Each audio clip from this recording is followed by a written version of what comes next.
Salut les amis, j'espère que vous allez bien.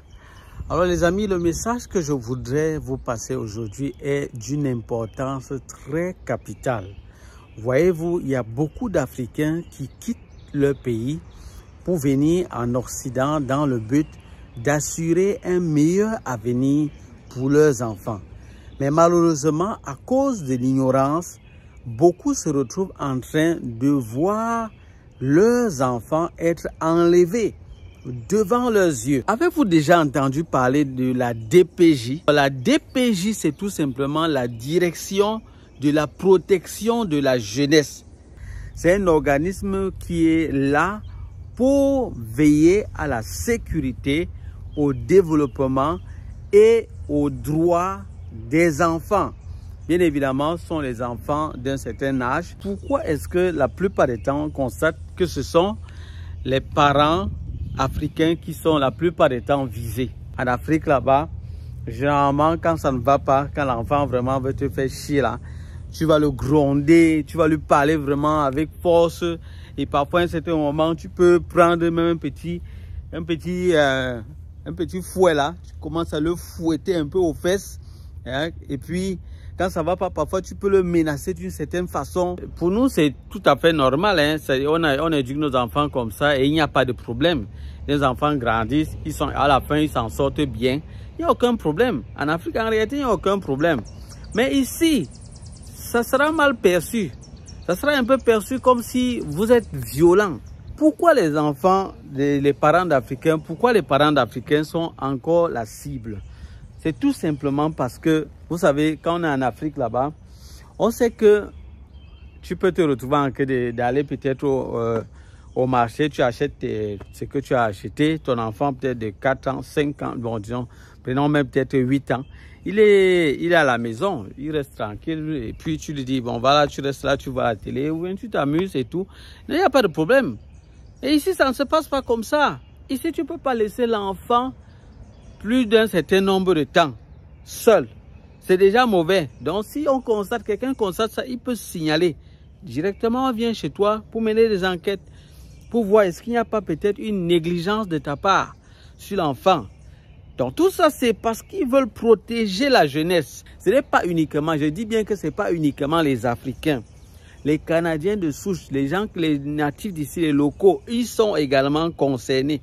Et ils connaissent très bien ce qui se passe. Voilà pourquoi même certains parfois se retrouvent en crédit. Ils ne voient même pas l'intérêt d'avoir un enfant.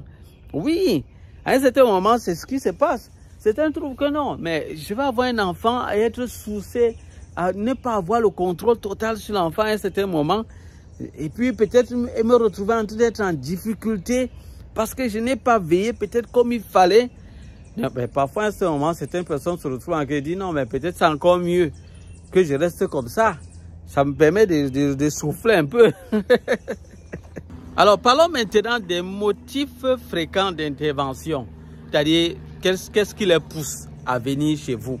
Parce qu'ils ne viennent pas au hasard, mais qu'est-ce qui les pousse vraiment à venir et à commencer à mener des enquêtes?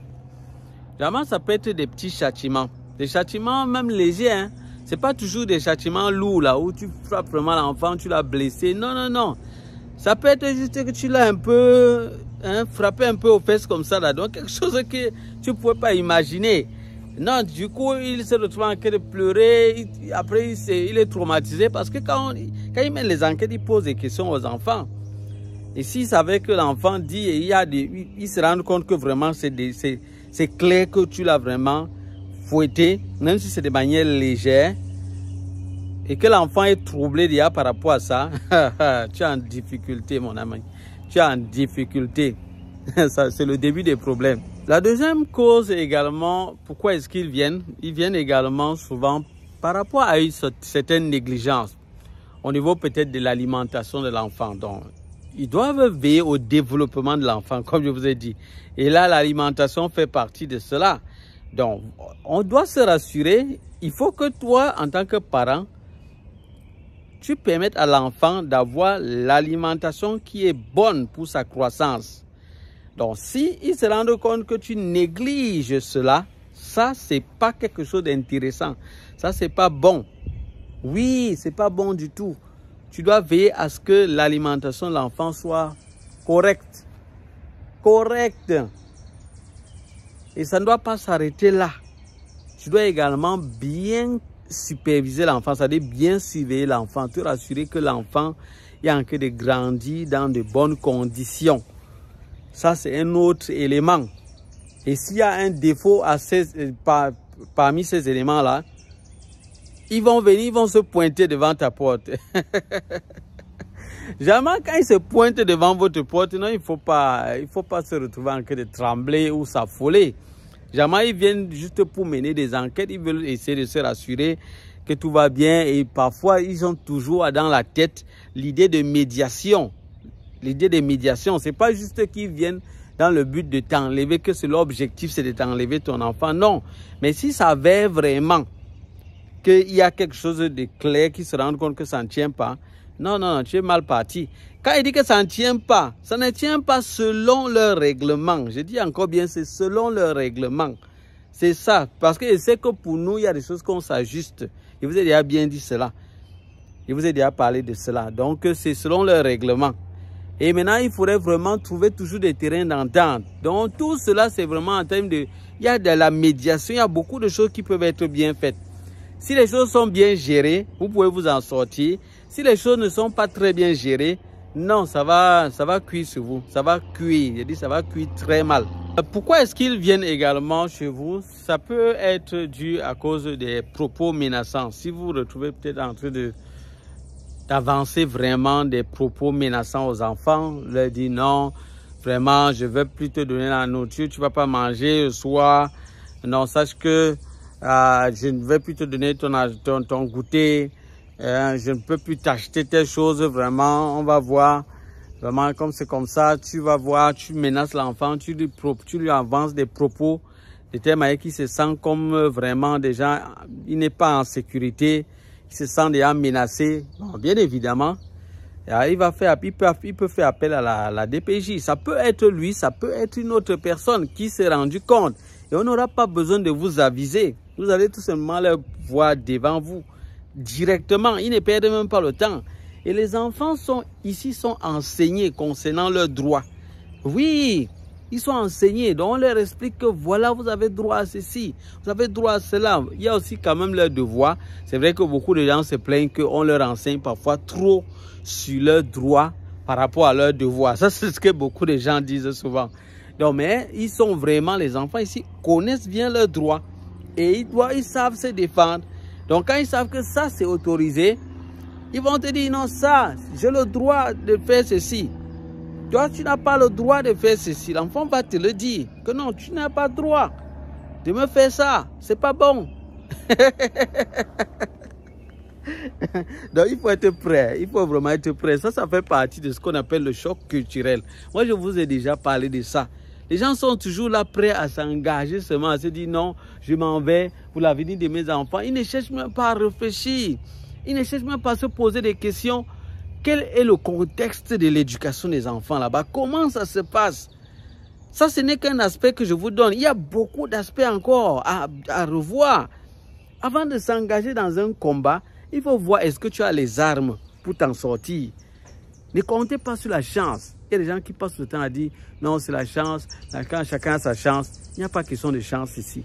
Il faut bien réfléchir sur chaque chose que tu fais pour te rassurer est-ce que ça va fonctionner, oui ou non, avant de t'engager.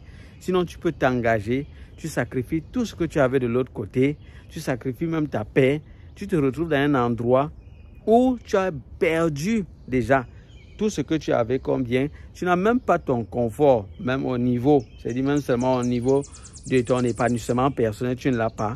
Mais même ceux pour qui tu venais, tes enfants, tu te rends compte qu'à la fin, ça n'a rien marché, rien à donner. Tu es même plutôt en difficulté. Te voilà qui est menacé. Te voilà qui, parfois pour d'autres, même ils peuvent aller en prison. Quand les choses ne se passent pas bien, ou si la situation est vraiment plus grave. Vous voyez autant de choses dans lesquelles on peut se mettre. C'est autant de choses qu'il faut connaître avant de dire que vous quittez votre pays pour aller ailleurs. C'est autant de choses. Les gens sont là, ils perdent le temps juste non, chacun a sa chance. Non, il faut venir. Quel qu'en soit le cas, il faut venir. Non, non les amis. Ne vous laissez plus emballer par les vendeurs de rêves qui ne guettent que vos poches. Leur intérêt, c'est vos poches. C'est rien d'autre. Ils ne se soucient pas de votre bien. Ils ne se soucient pas de votre avenir. Ils ne se soucient pas de vous. Leur souci, c'est rien que vos poches. C'est rien que ça. Et pour mes frères africains qui me suivent étant ici, qui sont déjà là, s'il vous plaît, prenez au sérieux ce que je vous dis là. Pardon. Prenez au sérieux. Que ce soit ceux qui ont déjà l'enfant, ceux qui n'ont pas encore. Prenez au sérieux avant d'avancer. Pourquoi est-ce que la DPJ peut encore atterrir chez vous? Ils peuvent atterrir s'ils se rendent compte qu'il y a la présence de violence verbale dans votre couple. Vous vivez tranquille, mais de temps en temps, les enfants constatent que vous retrouvez en train de vous disputer entre vous, les parents là. Vous disputez, vous retrouvez en train de plus. Parfois, l'un hausse le ton fort sur l'autre. Et parfois, vous faites ça même devant les enfants. Donc, c'est-à-dire, ils se retrouvent là, ils constatent que vous êtes en train de faire vos bagarres, vos disputes et tout, hein, devant eux.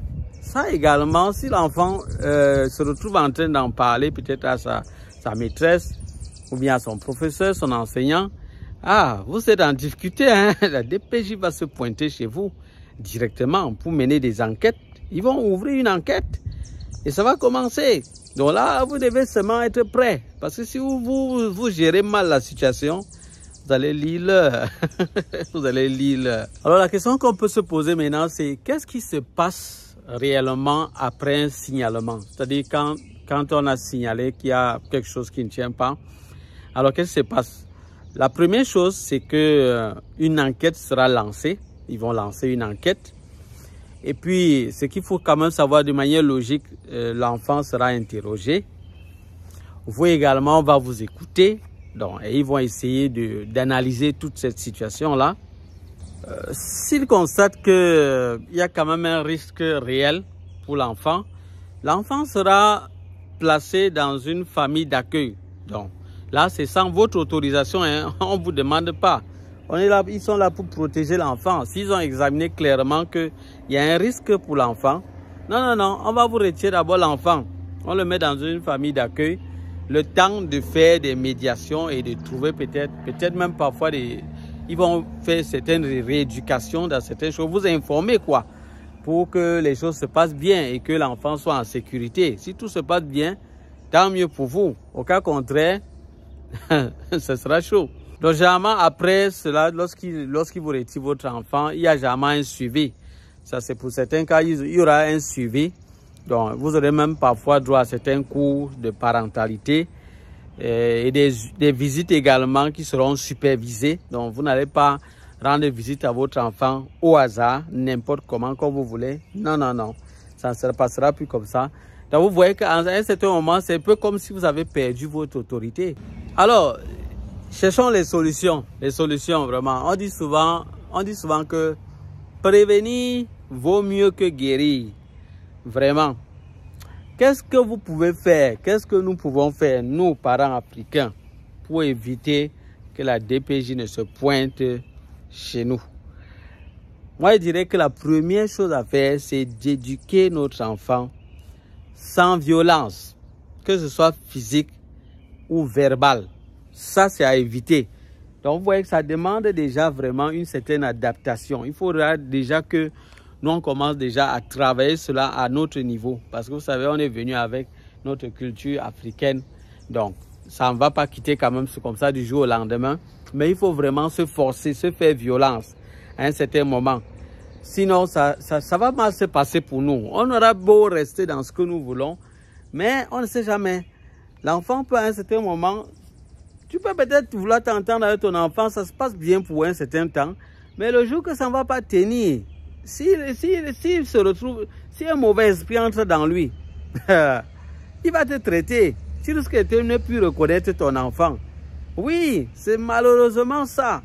Donc, autant mieux nous parents nous protéger. Éduque ton enfant sans violence physique, sans violence verbale. C'est vraiment l'essentiel. Essaie de trouver des stratégies. Essaie de trouver des stratégies. Tu n'as plus le choix. Tu n'as plus le choix. Tant que tu es sur le terrain, tu es obligé de t'adapter. Tu es obligé, tu n'as pas le choix, mon cher, tu n'as pas le choix. Moi, je te dis ça, tu n'as pas le choix. Si tu parviens à t'entendre avec ton enfant bien et tout se passe bien, tant mieux. Tant qu'il n'y a pas d'incident, hein, good, c'est l'essentiel.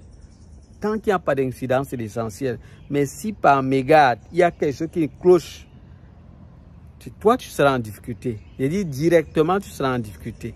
Et ça, il faut faire attention à ça. La deuxième chose que je pourrais dire ici, c'est vraiment de se renseigner. Vraiment, il y a beaucoup de centres qui s'occupent de ça. Si tu es parent, tu as besoin de connaître vraiment quelles sont les lois vraiment par rapport à l'éducation des enfants ici. Qu'est-ce qu'il faut faire en tant que parent? On va te donner des renseignements dessus. Il y a vraiment beaucoup de structures qui s'occupent de ça. Vous allez avoir des informations vraiment en abondance. Et vous allez vous battre vraiment à respecter cela. C'est ça, c'est un peu comme quelqu'un qui fait sa procédure pour venir au Canada. Il doit se renseigner. Et pour quelqu'un qui voudrait aussi également savoir l'éducation, il doit également s'informer par rapport à cela avant d'avancer. Pour savoir qu'est-ce qui est autorisé, qu'est-ce qui n'est pas autorisé, qu'est-ce qu'il peut faire et qui va engendrer directement des problèmes, qu'est-ce qu'il ne peut pas faire. C'est important de connaître cela. C'est également bien de se renseigner auprès d'autres parents africains qui sont déjà ici au Canada et qui sont déjà bien intégrés. C'est-à-dire qu'ils ont déjà bien compris cela. Donc, ils ont bien compris ce qu'il faut faire et ce qu'il ne faut pas. Donc, cela également, ça peut être également un pilier. Ça peut vraiment t'aider de renseigner auprès d'eux parce qu'ils vont te dire certaines choses encore plus pratiques. Donc, plus pratiques. Vous savez qu'il y a toujours une différence entre la théorie et la pratique. Donc, c'est toujours bien de se rapprocher de ceux qui sont déjà sur le terrain pour avoir d'amples informations. Alors, parlons maintenant des avantages et des inconvénients de ce système-là, de ce système de protection des enfants.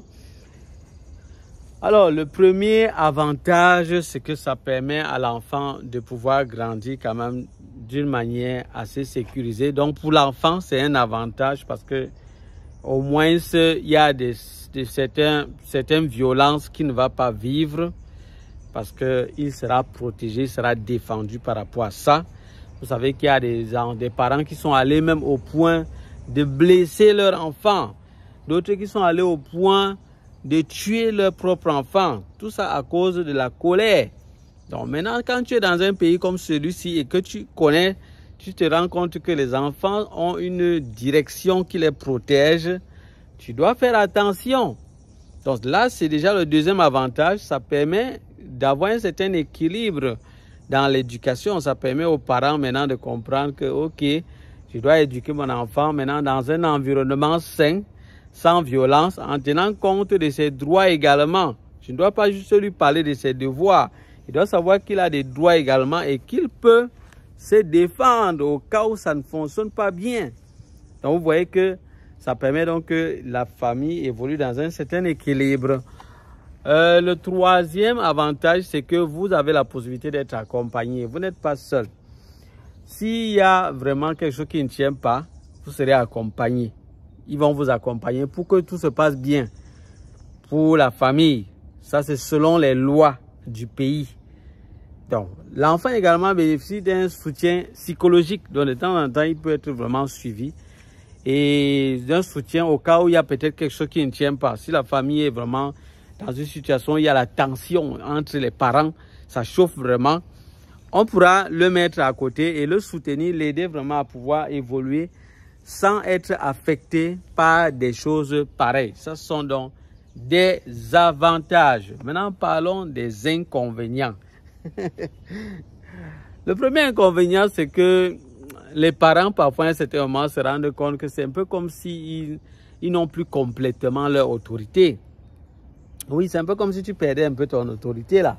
Quelque part, à un certain moment. Ça, c'est d'un. Maintenant, de deux, pour les Africains, c'est parfois un choc culturel. C'est vraiment parfois un choc parce que tu te retrouves en train de voir que la moindre chose, c'est que tu fais, que toi, en Afrique, là-bas, ça fonctionnait bien. De ce côté, on perçoit ça autrement. Et parfois, certains Africains se sentent un peu comme si on est en train de vouloir combattre leur culture, vouloir les empêcher de vivre de manière épanouie comme ils le faisaient avant. Donc, ça met quand même mal à l'aise certains Africains.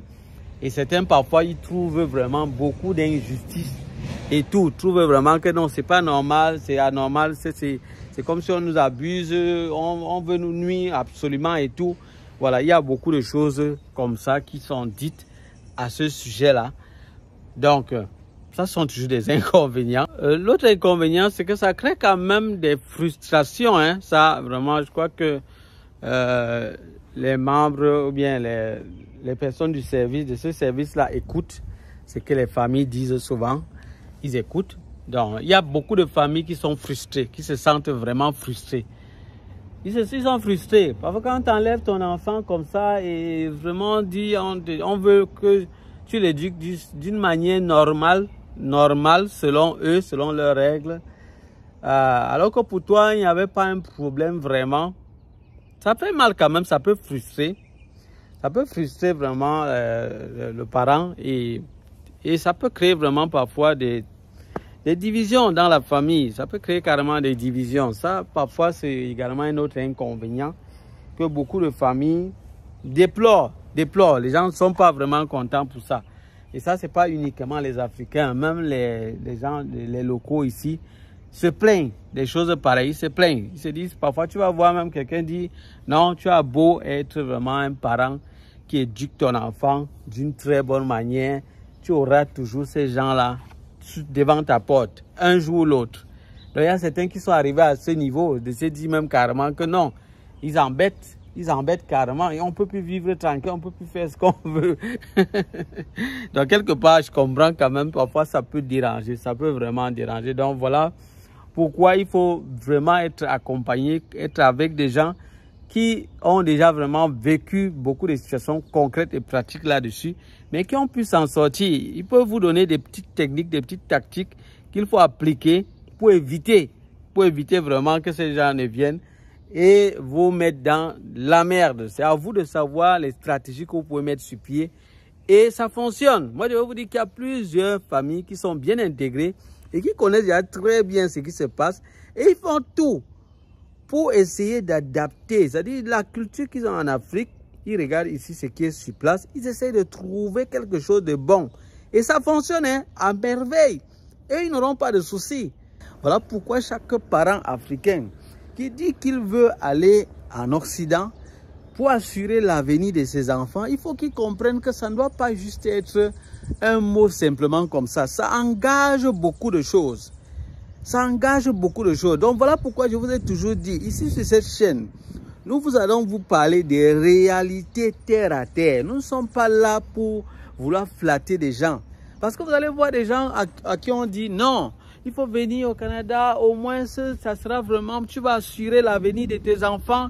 Mais beaucoup de choses qui ne vous disent pas, c'est que tu peux te retrouver plutôt en train d'enterrer ton propre avenir et même l'avenir de cet enfant-là étant dans ce pays, comme je vous le dis là.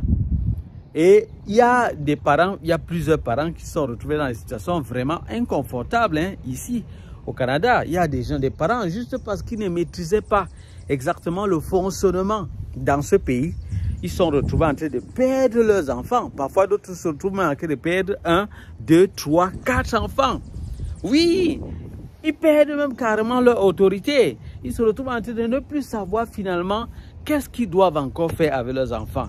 Ils sont complètement troublés, traumatisés. Alors la réponse à la question, est-ce que ils ont finalement assuré l'avenir de leurs enfants? Non. C'est tout simplement parce qu'ils sont venus, mais pas étant bien préparés. Et c'est pour ça que je mets l'accent sur des choses pareilles. Et même si je suis mal compris, les gens se retrouvent en train de dire que non, tu veux nous décourager, tu veux nous empêcher. Non, non, je vous donne les informations terre à terre, les choses réelles, les choses vécues, sans filtre. On n'est pas là pour flatter les gens. Ça va servir à quoi?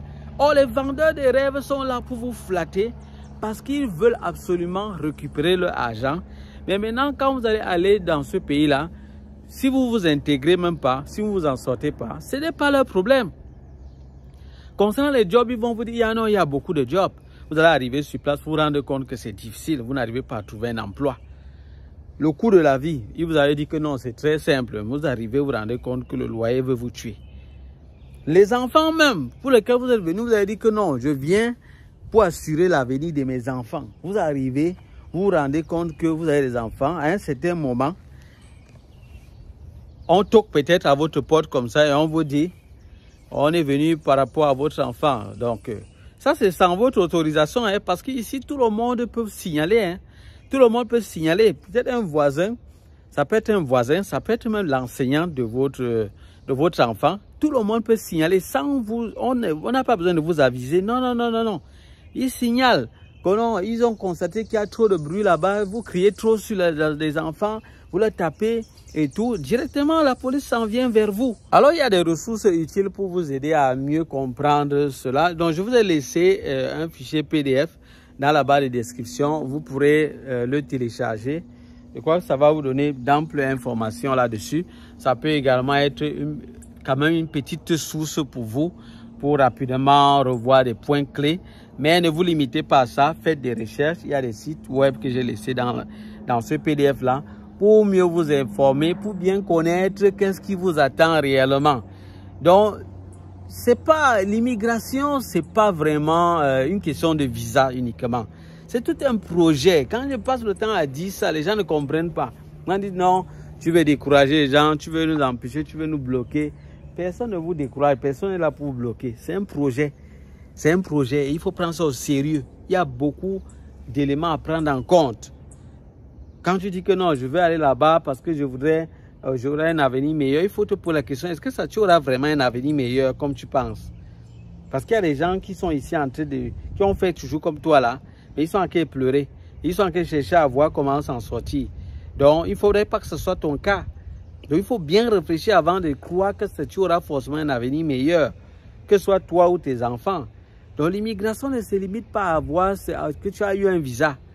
Non, dès que tu as eu le visa, tu dois aller aux États-Unis, au Canada, en France, en Allemagne, en Belgique. Ça veut dire que non, c'est déjà bon. Tu as réussi ta vie. Tu as réussi à quel niveau? Non, tu as réussi à quel niveau? Il y a encore beaucoup à faire. Et tu dois prendre tout ça en considération. Tous les éléments que je suis en train d'apporter, d'attirer ton attention dessus. Tu dois prendre tout ça au sérieux. Parce qu'au cas contraire, tu vas commettre l'irréparable. Et se relever n'est pas toujours facile. C'est ça. Voilà pourquoi je prends la peine de vous donner des informations terre à terre ici. Je vous dis ce qui vous attend. Aujourd'hui, on a parlé de l'éducation des enfants, l'avenir des enfants. On a pris seulement un seul volet. Et il y a comme ça beaucoup de volets. Donc, pour ceux qui sont nouveaux sur cette chaîne, si des sujets pareils vous intéressent, sachez que vous êtes au bon endroit. Ici, nous parlons de la réalité de la vie au Canada et en Occident, de manière terre à terre, sans filtre. Nous ne sommes pas là pour séduire quelqu'un. Nous disons la vérité. Nous parlons des pièges, nous parlons des erreurs. Nous partageons des témoignages que les gens vivent. Et nous apportons également des solutions. Et nous sommes également là pour dénoncer les vendeurs de rêves qui passent le temps à tromper des familles, tromper des personnes, détruire des vies, juste à cause de leur intérêt personnel et égoïste, le profit. Ils sont là pour guetter de l'argent. Ils ne s'intéressent pas à savoir est-ce que vous allez mieux vous en sortir, est-ce que vous êtes dans une condition qui sera favorable pour vous. Ils sont prêts à faire passer les gens par n'importe quelle procédure, n'importe quel visa, visa étudiant, visiteur et tout. Et ce sont eux qui vous vendent le rêve, qui passent le temps à parler des choses tellement positives et qui ne présentent jamais les défis. C'est pas bon. C'est pas bon du tout. Et les gens qui me disent que non, montre-nous les gens qui ont réussi, montre-nous les tactiques pour réussir. Je parle sur ma chaîne de plusieurs tactiques pour réussir. Je ne comprends pas comment les gens comprennent. Mais je ne sais pas, je ne peux pas. Hein. Moi, je suis responsable de ce que je dis.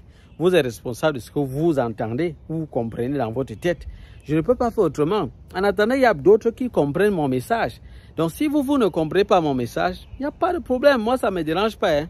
Ça ne me dérange pas. Vous êtes vraiment libre de comprendre à votre manière. Non, non, non, c'est simple.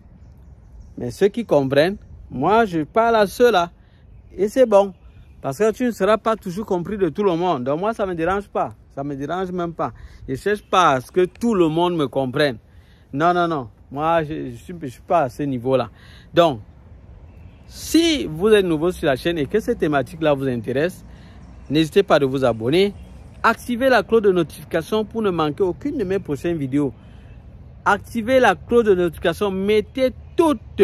Quand vous activez la cloche là, mettez toutes pour ne rater aucune de mes vidéos. Sinon, vous allez manquer plusieurs vidéos. Likez le contenu, ça m'encourage à vous produire d'autres contenus encore plus utiles. Partagez la vidéo également à d'autres personnes dans le but de sensibiliser le plus grand nombre et dans le but d'informer notre communauté. Je vous ai dit, la priorité sur cette chaîne, c'est la communauté africaine. Mes frères, mes propres frères, c'est ça. Nous formons une famille et nous allons devoir nous battre pour notre communauté d'abord. Donc d'abord. Donc c'est pour ça que je combats pour vous et combat aussi également pour nous tous. Donc, n'hésitez pas de partager. C'est une manière pour vous également de contribuer à ce que plusieurs soient éveillés, plusieurs aient l'information, plusieurs comprennent ce qui les attend en Occident. Parce que beaucoup de gens ne continuent seulement à prendre, s'engager dans le projet, dépenser des sommes d'argent sans connaître qu'est-ce qui les attend. Et c'est quand ils arrivent ici sur place qu'ils commencent à comprendre, à chercher à comprendre maintenant ce qu'ils auraient dû comprendre avant de bouger. S'ils avaient compris cela, ils auraient compris que, ok, pour moi, ça ne m'intéresse pas. Ça ne m'intéresse pas. Je vais faire autrement. Je vais pouvoir vivre au moins de ma vie normalement. Je ne veux pas ça. Je ne veux pas me casser la tête avec tout ça. La personne va rester tranquille, ne pas bouger. Oui, parce que on peut s'en sortir également. Étant au pays, on n'a pas besoin forcément de quitter son pays. Non. Je vous ai déjà dit que c'est faux. C'est faux. Vous n'avez pas besoin. Vous pouvez être là où vous êtes et vous vous en sortez bien. Maintenant, si vous décidez que vous voulez voyager, voyager et à un but précis. C'est tout. Un projet clair et un bon plan clair que vous avez et connaissant déjà les réalités qui vous attendent. Et essayant d'examiner pour voir à quoi ça va vous servir. C'est de ça qu'il est question. Et il faut donc prendre des décisions éclairées. Et c'est le but également de cette chaîne. Donc voilà les amis, ça sera tout pour cette vidéo. J'espère qu'elle vous a plu. Merci de m'avoir écouté jusqu'au bout. Et comme je vous le dis toujours dans mes vidéos, quand vous suivez mes vidéos, prenez la peine de suivre complètement. Parce qu'il y a beaucoup d'informations que je peux faire ressortir qui ne sont peut-être pas directement liées au titre de la vidéo. Il y a beaucoup d'autres informations, donc prenez la peine de bien écouter jusqu'au bout pour mieux comprendre tout le message que j'ai prévu pour vous. Voilà les amis, ça sera tout pour cette vidéo. On se dit à bientôt pour d'autres vidéos. Bye bye.